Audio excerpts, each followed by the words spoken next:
Now Dronas are heavier than Shivas.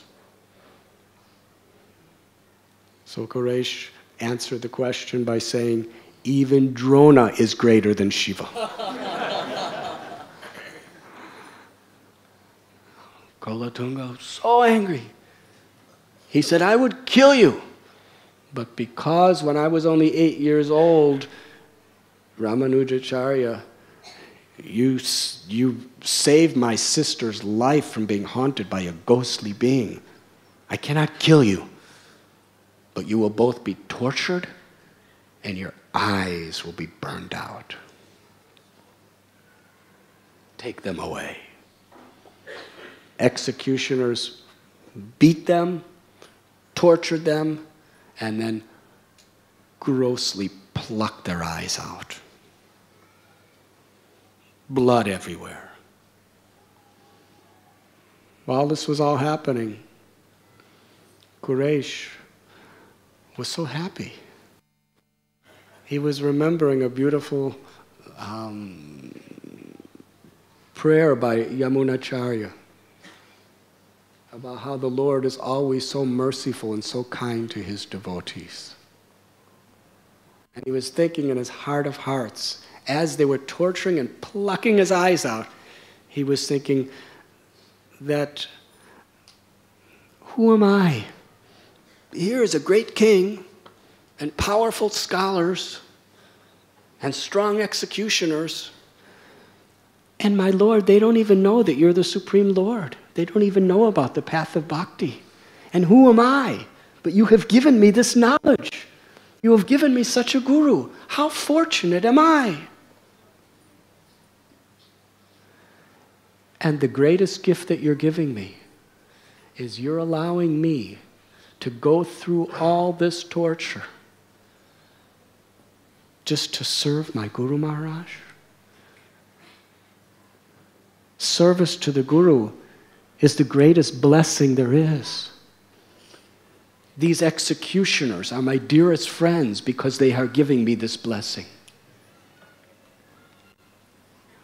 Thank you, my Lord. In the Srimad Bhagavatam, Lord Brahma praised, Tate nukampam susamikshamano bunjana evatma kritam vibhaga. It's a beautiful verse that explains who is entitled to the supreme liberation. That person who, even going through great difficulties, sufferings, with folded palms thanks God and bows down, thinking it's only a small reaction to the great amount of karma that I deserve. Thank you, my Lord. I take shelter of you. Kuresh exemplified that. And after these executioners plucked their eyes out and threw them on the ground, and they were both laying there covered with blood,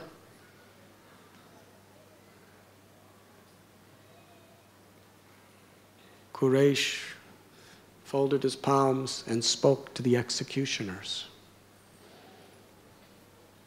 Said, I am forever indebted to you. I pray that Lord Narayan gives you vision of the world and the highest attainment, because you have allowed me to serve my spiritual master in such a special way. Thank you. The executioners' hearts melted. Who is the saint? We have never heard or seen of anyone like this. They regretted what they did, but it was done. So the executioners found a beggar and gave him some money and said, bring these two great saints back to Sri Rangam. Otherwise, they were supposed to just leave them in the forest to die helplessly. As they were traveling through the forest to Sri Rangam, Mahapurna, the Param Guru of Kuresh, he said, I'm too old.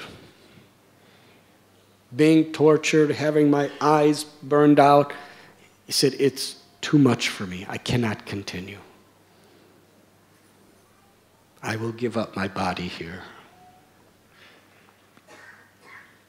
Kuresh said, Sri Rangam is very close by. If you must give up your life, come to the holy place of Sri Rangam, the land of Ranganath, and give up your body in that place.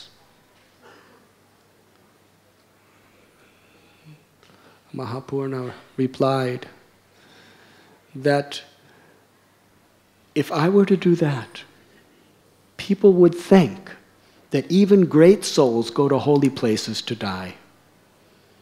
And in thinking that way, they will think that going back to the spiritual world is so cheap, that all you have to do is just go to a holy place and die. And they will minimize the process of pure devotional service. Our whole life we must execute bhakti sincerely to cleanse our hearts, to develop love of God before death.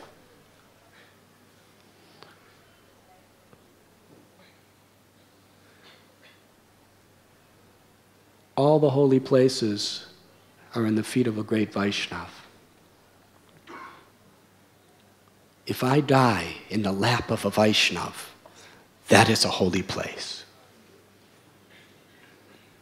After all, Jatayu, that great devotee of Lord Sri Ram, he died in the middle of a wilderness. But he was sent that day to Vaikuntha in the lap of the Lord. So, to set this example for the world, I will die here in the forest. He laid down, put his head in the lap of Kuresh. Mahapurna's daughter, she actually followed secretly behind, and she was there to help her father. He placed his feet on her lap. And as Kuresh and his daughter were chanting the holy names of the Lord, he said to Kuresh, please give my millions and millions of obeisances to my dear disciple Ramanujacharya on my behalf when you see him.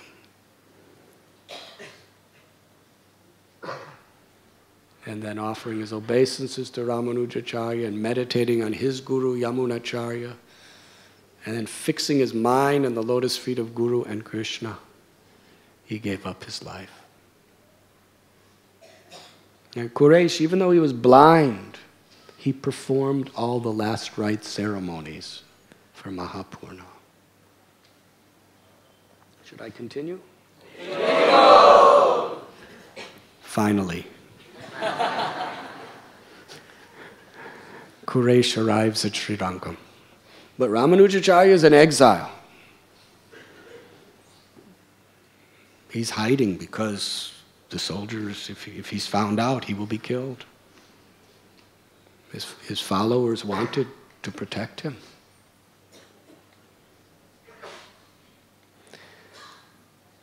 He wanted to go to the Ranganath temple. Although he was blind, his wife Andal was with him. He wanted to go to the Ranganath temple to thank Ranganath for the mercy that he had given him. The mercy of such a special service to his spiritual master. But Kolatunga had already ordered that no follower of Ramanujacharya was to be allowed in any major temple. And there were actual guards in front of the Ranganath temple to make sure that no one who was connected to Ramanujacharya could get in. So when Kuresh came to the door, the two guards, they stopped him. One looked at the other and said, "This is the main disciple of Ramanuja. We will not allow him in." And the other guard said, "Yes, it's true, he is. But he's such a saintly person. How could we not allow him in?" He is so compassionate.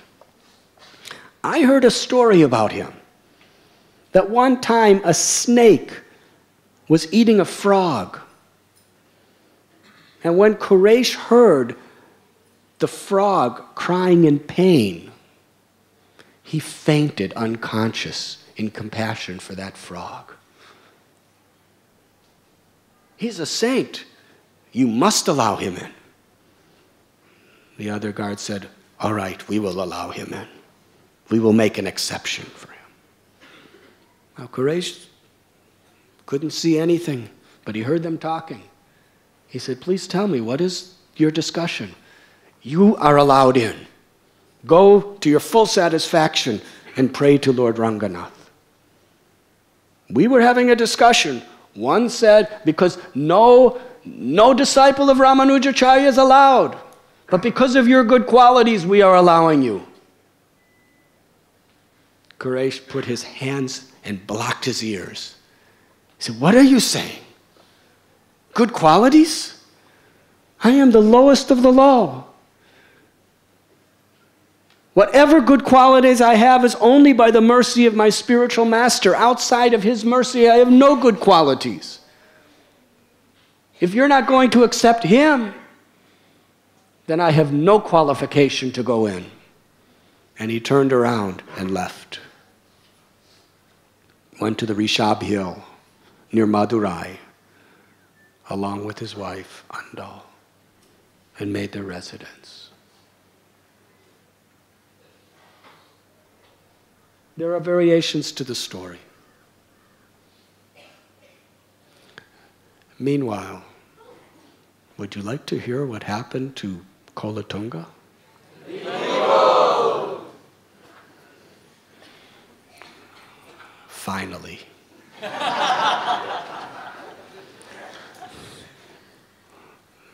He's big king with so much wealth and so much power. But some little bump grew on his neck. So what? But it kept growing and growing and growing.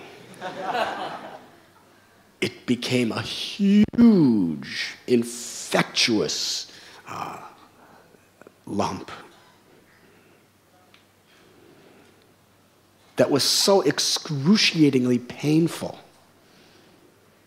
And none of the doctors in the entire kingdom could do anything, either to cure it or to relieve the pain. Day and night, he was just screaming. Meanwhile,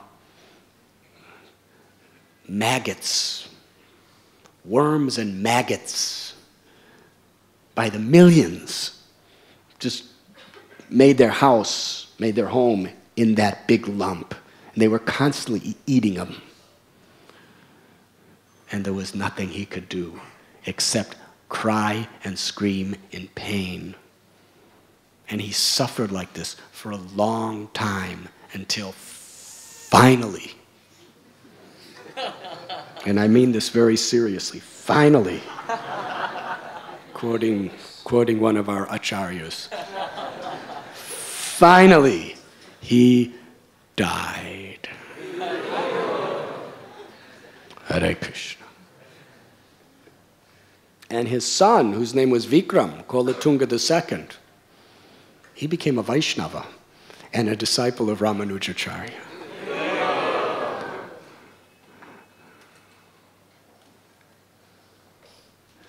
When Ramanuja was free, while he came down and was looking for Kuresh. He sent a message to Rishabh Hill, and Kuresh came to meet him in Srirangam.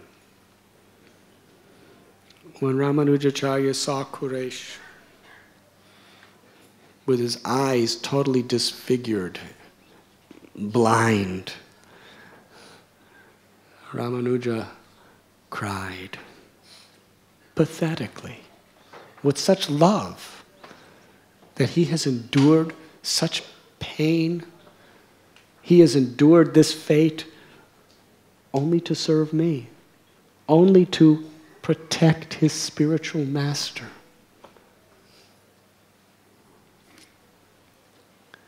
Ramanuja said, go to Ranganath and write a beautiful prayer in glorification of him. And after you recite that prayer to him tomorrow, beg him to give you your sight back, and he will give you your sight back.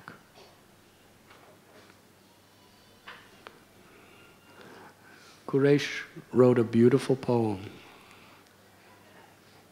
He didn't actually even have to write it, because he could speak it and remember it for the rest of his life. But he composed a poem in glorification of Varadraj in Kanchipuram. And the next morning he came to Ramanujacharya and he said, in my prayer, I followed your instruction that I could see Lord Bharadraj, that with my eyes I could see Lord Bharadraj, and I saw him. In my heart of hearts, Bharadraj, the deity, appeared, and I could see him. Ramanujacharya said, that's very good, but I want you to have your physical eyes back. Since Lord Varadraj is so affectionate toward you, I will take you to Kanchipuram, and we will personally ask Varadraj to give you the blessing of your sight. The Guru walked all the way with his disciple from Srirangam to Kanchipuram. And Kuresh, in front of the deity, was singing these beautiful prayers that he had composed. Ramanujacharya was there with him. But Ramanujacharya was called out to perform some service. And while he was out, Bharadraj spoke to Kuresh. He said, you have pleased me so much through your life, through your prayers. I will offer you any benediction, anything you want. Please ask, what would you like? Kuresh said, if you insist on offering me something, grant me this benediction. The reason I am blind and I have suffered so bad is due to that disciple who betrayed me by the name Chatugram. I beg you this one benediction.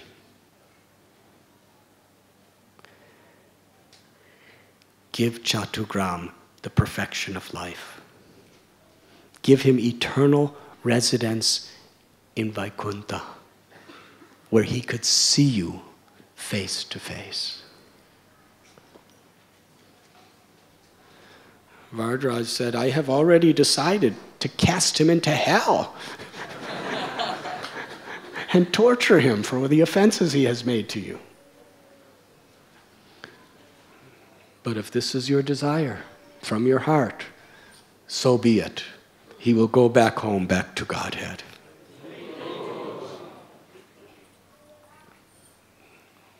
Ramanujacharya came back and found out from Bharadraj that this is what he asked for. So Sripad Ramanuja said to Kuresh, now go back again. It's very nice, you're so merciful, but I want you to see. Ask for your physical vision. Kuresh sang the whole day for Varadraj. Beautiful prayers of pure love. And Lord Vishnu spoke and said, you have pleased me. Your Guru Maharaj has asked you to seek a benediction from me. Now please ask any benediction, I will give it to you. He replied, the Chola king, Kolatunga, so cruel, so sinful, so offensive. My Guru Maharaj wants me to see with these eyes. But what is there to see in this world? People like him? grant me this benediction. Allow Kolatunga to immediately be transported to Vaikuntha, where he can see you forevermore in your eternal divine form of Narayan. And forgive him of all his sins. Lord Radharaj said, Kolatunga is now in Vaikuntha. It is done.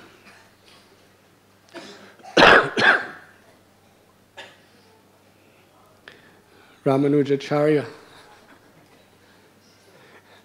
he said he was so happy with his disciple. He was so merciful, so compassionate, so selfless.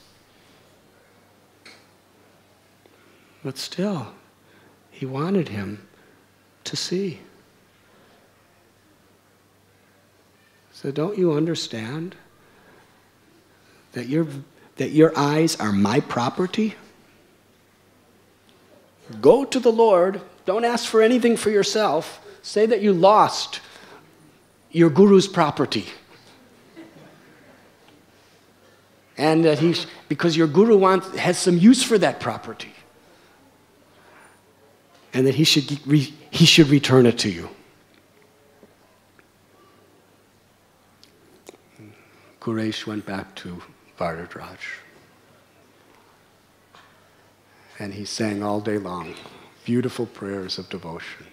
And Varadraj said, what would you like? I know what your guru wants me to give you. He wants me to give you your physical eyes back. Ask for that and I will give it to you.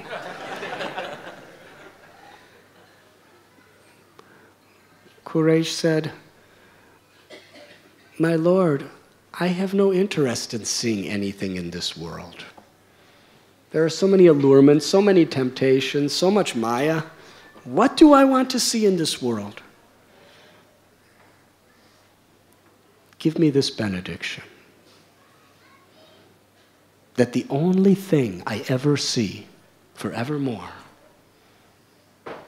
within my heart, give me the spiritual vision that I can always see you, my Lord, and I can always see my spiritual master, because I do not want to see anything else of this world.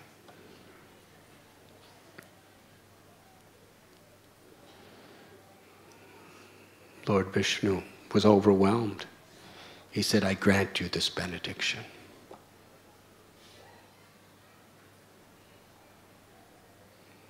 When Ramanujacharya heard about this, he wanted to test. He said, why didn't you ask for your vision back? Kuresh said, I am seeing everything I want to see. I don't want to see anything else. So he took him right before Lord Varadraj and said, tell me, what does Varadraj look like today? And although he was totally blind physically, he said, today Varadraj, he has, and he explained the specific flowers that were in the garland, how many flowers were on the garland, what color his cloth was, what type of ornaments he had. He described his beautiful lotus-like eyes, his wonderful, merciful smile. He explained everything so perfectly. In ecstasy, he was seeing him within his heart. And Ramanujacharya said, what do I look like today?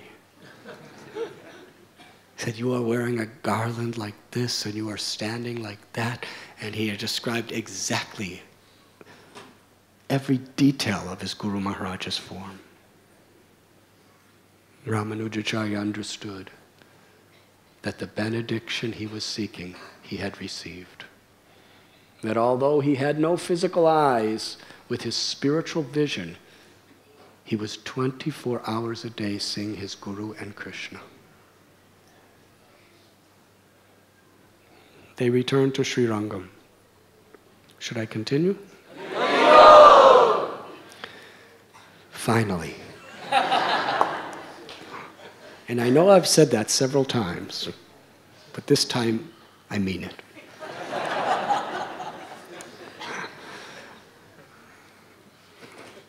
Finally.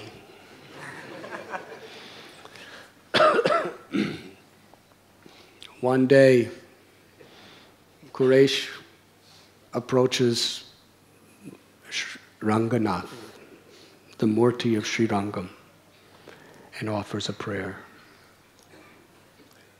Says, "My Lord, I'm a useless soul. I really have nothing to contribute. I'm tired of this material world. Grant me the benediction that I could give up my life and return to your eternal abode."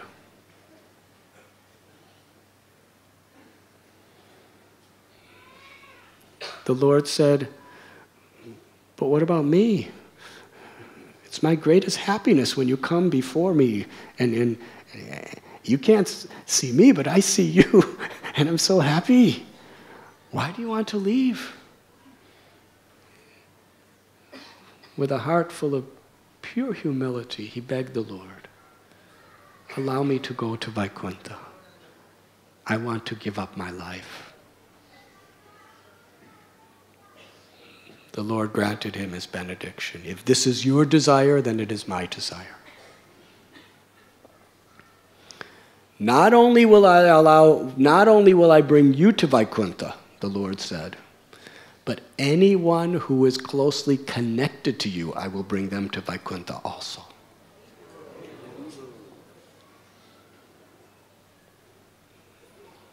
Ramanujacharya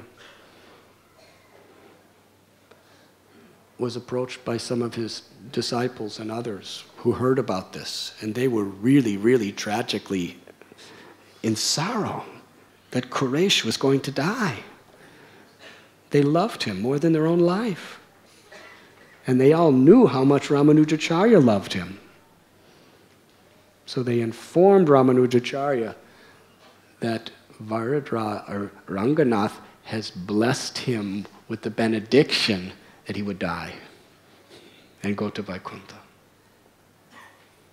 To everyone's tremendous surprise, as soon as Ramanujacharya heard this, he threw his chadar in the air, started smiling effulgently and dancing in ecstasy. What's going on? Kuresh is going to die and he's dancing in ecstasy. I said, "Guru Maharaj, can you explain?" And he was just like, "Haribo, Haribo, Haribo." I said, why are you so happy? He said, "I'm so happy. Don't you know I am so happy? Because the Supreme Lord gave him the benediction that anyone connected to him would also go to Vaikuntha, and I happen to be connected to him as a guru. So therefore, I'm going to go back to Vaikuntha."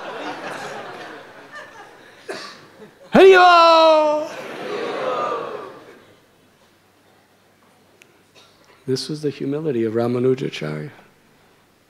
He did not feel qualified to go back to Vaikuntha himself, but he felt by the power of the prayer of his own disciple, that would be his qualification, guaranteed to go back to the spiritual world.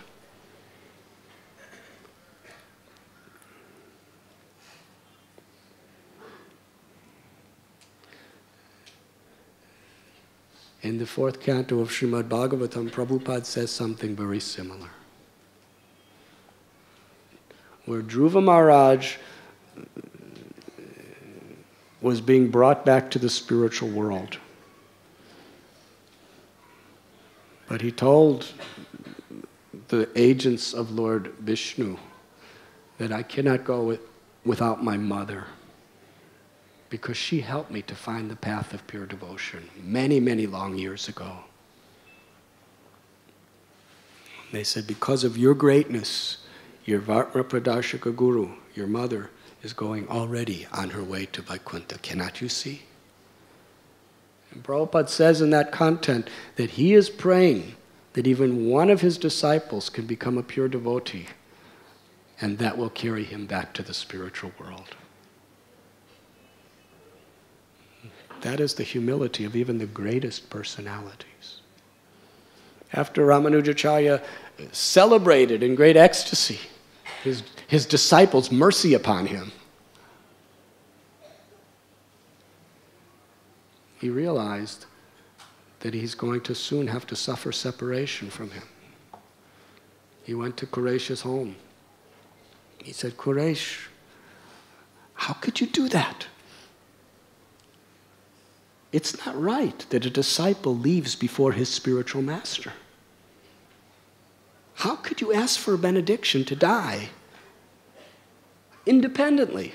You didn't even ask my permission or anything like that. You independently made such a decision?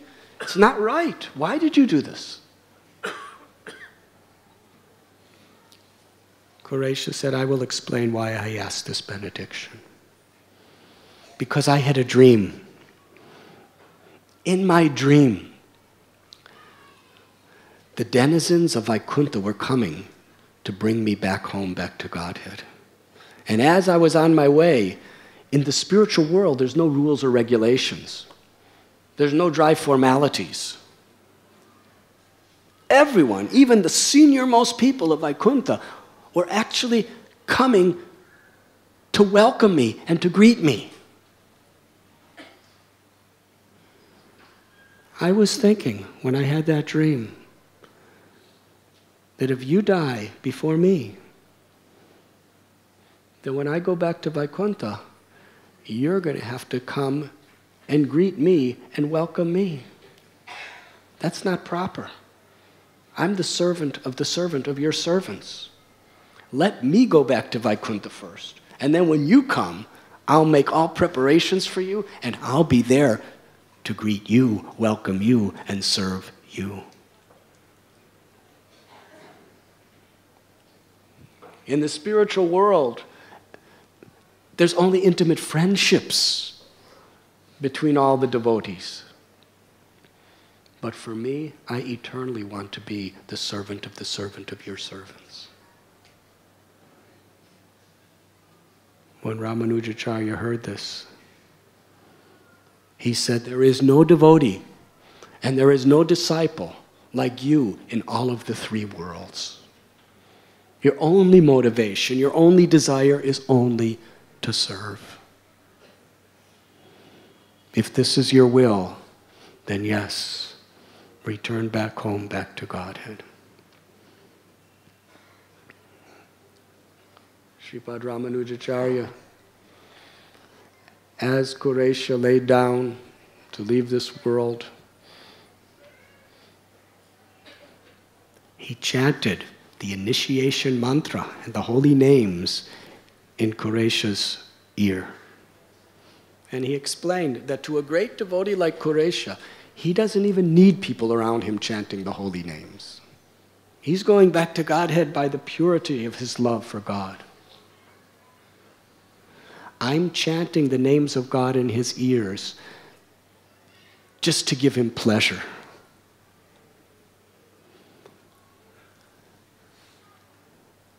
Ramanujacharya, with tears of love in his eyes, he prayed for his disciple. He chanted the holy names in the ears of his disciple. And Kuresh fell down at the feet of his guru and enshrined those lotus feet in his heart of hearts and surrendered everything.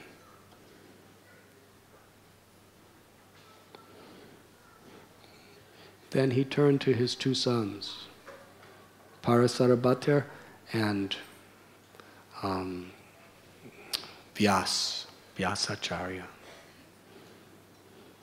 He told them, never be arrogant, never be proud. It is the greatest enemy of a Vaishnava.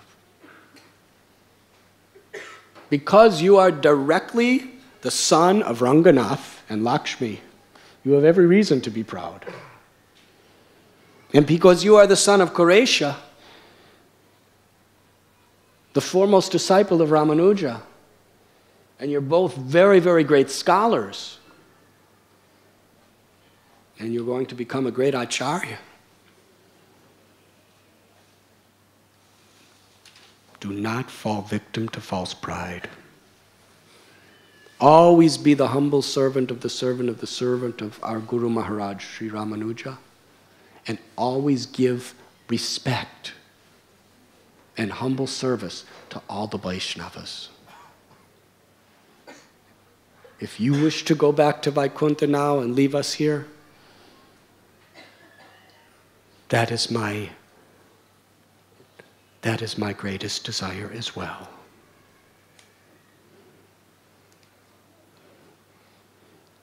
Placed his head in the lap of one of his disciples.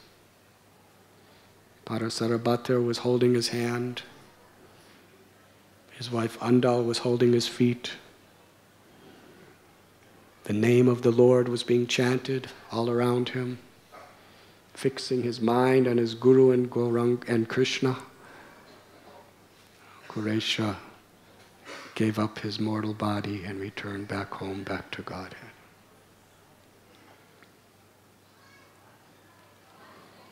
Finally,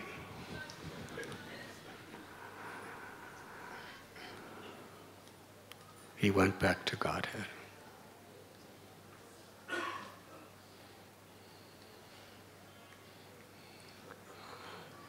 When Ramanujacharya departed from this world, he gave his disciples great instructions.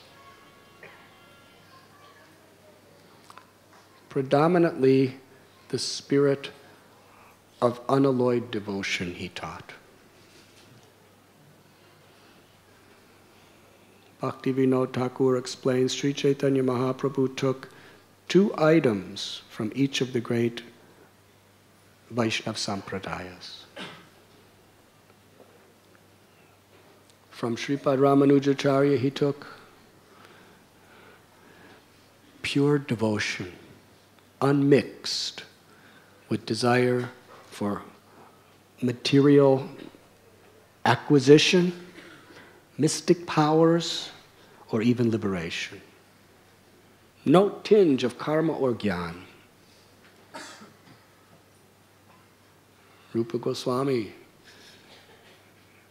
in his introduction to the Bhakti Rasamrita Sindhu, has composed this prayer. Anyabhilashita sunyam jnana karamanyanavitam anukulena krishnanu shilanam bhaktir uttama. That what is pure devotion? What is real bhakti? Uttam bhakti. It is devotion that is unmixed with karma or jnana, or any yogic perfections. Samsadir haritoshanam. Pure bhakti is simply for the pleasure of the Lord. Ramanujacharya embodied that principle. He taught that principle, and Kuresh exemplified it so perfectly. And another principle that Lord Chaitanya extracted from Ramanujacharya's teaching was service to the devotees. Krishna tells Mad Bhakta Puja Bhyadika that worship of my devotee is more dear to me than worship of me directly. Sadhunam hridayam mayam, sadhunam hridayam dvaham. The Lord says that my devotee keeps me always within his or her heart. And in reciprocation, I only know my devotee and keep that devotee in my heart. An offense to a Vaishnava is greater than an offense to the Supreme Lord in the Lord's eyes. And service to a Vaishnava is greater than service to the Lord in the Lord's eyes. Gopi Bhartur Padakamalayora Dasa Dasa Das Arudas, to be the insignificant little servant of all the servants of the Lord. This was powerfully propounded by Sripad Ramanujacharya.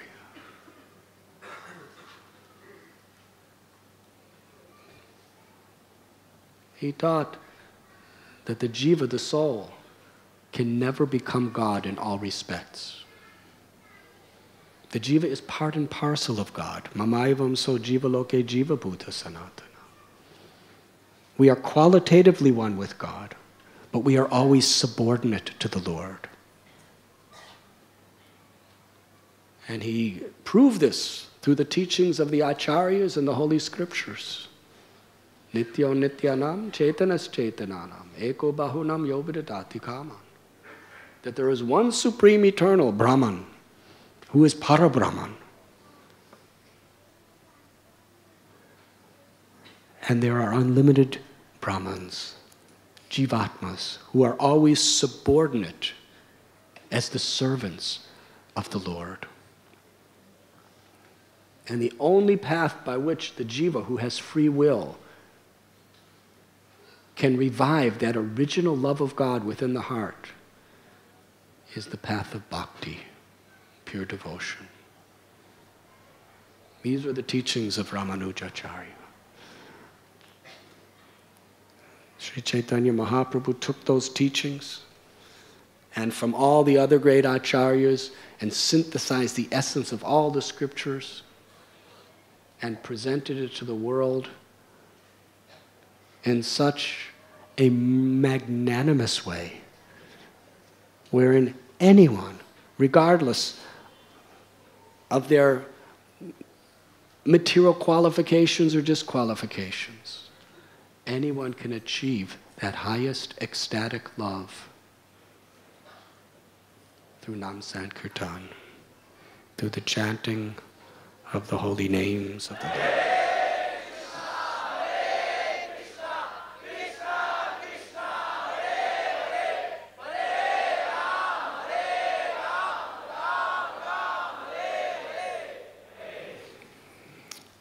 Finally, tomorrow is the appearance day of Lord Varahadev.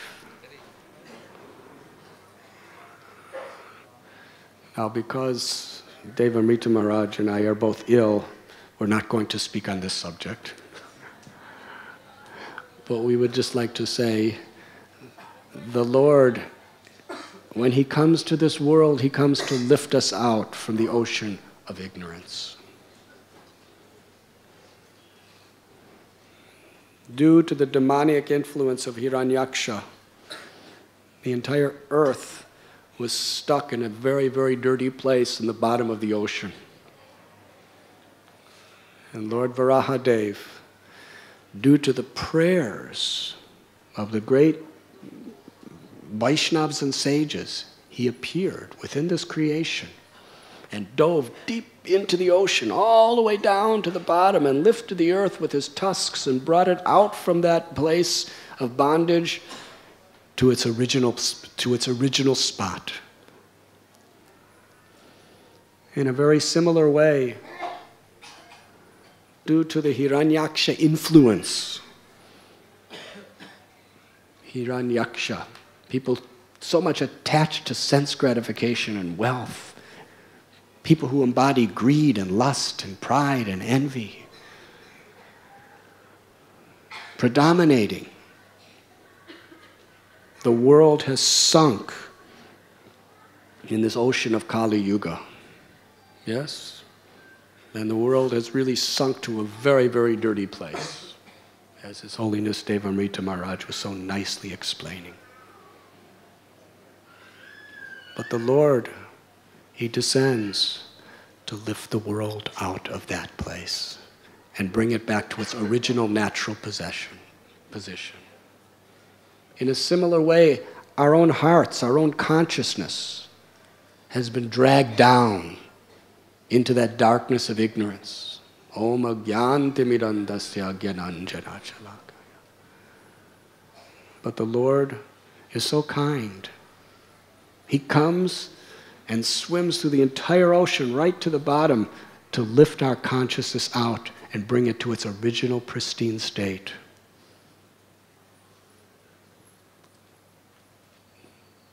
Nitya Siddha Krishna Prema Sadhya Kabunoi Sravanadi Sudichiti Koriya Yodoi. Pure love of God is dormant within the heart of every living being. The Lord has descended. As Varahadev has descended to lift the earth, to lift our consciousness, In this age of Kali, he has descended as the holy name. Kali Kale Namarupe Krishna avatar. In Kali Yuga, the Lord descends in this world as the holy name. And if we just take shelter of the holy name, just as Varahadev lifted the earth to its original place and destroyed Hiranyaksha, in the same way, the holy name will lift our hearts from the darkness of ignorance and bring it back to its pure natural state of Krishna Prema, pure love. And destroy all the anarthas of Hiranyakashipu and Hiranyaksha. So let us pray to Lord Varahadev.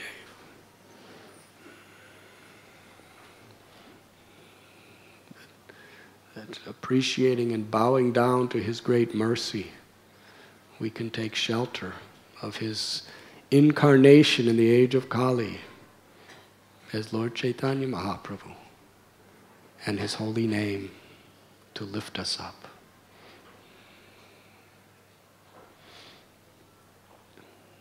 On Tuesday is the appearance day of Nityananda Prabhu.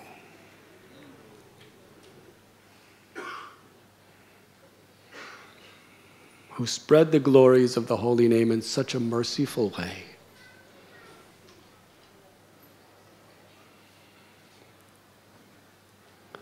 The most merciful manifestation of God that has ever existed. Parama Karuna Pahundui Jana Nitai Gora Chandra. These two brothers, Lord Chaitanya and Lord Nityananda, are supremely merciful. Tava avatara sarasi romani kevala ananda kanda. They are the essence of all avatars. Deliverers of the most fallen. So please come on Tuesday, both morning and evening, and you will hear the glories of Lord Nityananda Prabhu from Devamrita Swami Maharaj and others.